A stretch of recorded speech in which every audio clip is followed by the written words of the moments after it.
What if I told you nearly 500 land titles in Nigeria's capital just vanished overnight? This is Nigeria News Update today.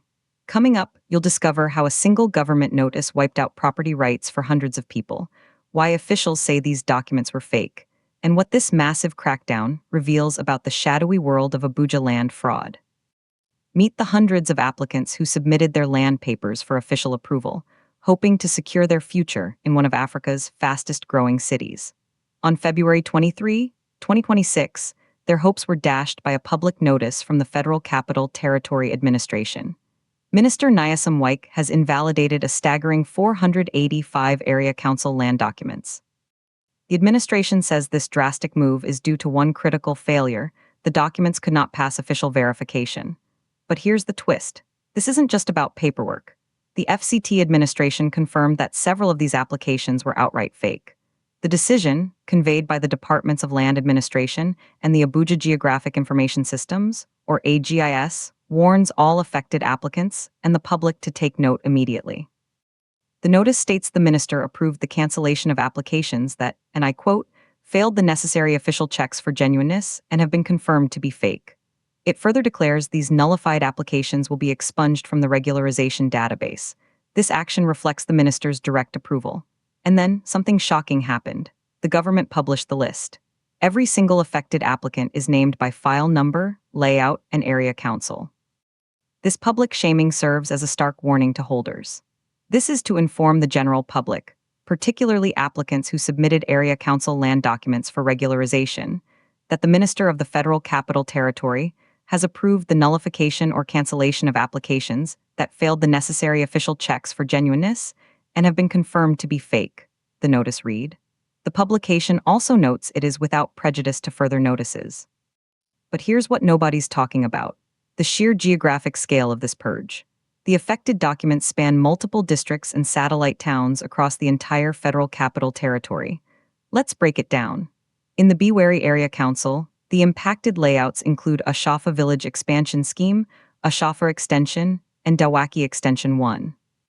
In the massive Abuja Municipal Area Council, known as AMAC, the cancelled documents cover Kurudu Jikoi Relocation, Kurudu Commercial, Karu Village Extension, Nyanya Phase IV Extension, Jikoi Residential, Sabin Lugb, and Lugb I Extension. And in the Kuj Area Council, the Kuchiako 1 layout is affected. Here's the part that will blow your mind. This problem is rooted in Nigeria's very constitution. All land in the Federal Capital Territory is vested in the federal government under the Land Use Act of 1978. In Abuja, every legitimate title, like a statutory right of occupancy or a certificate of occupancy, must be issued under the authority of the FCT minister and documented through AGIS.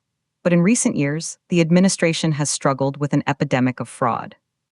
We're talking about fake or forged land titles, double allocations where one plot is sold to multiple people, area council allocations that were never properly authorized under FCT law, and rampant land speculation.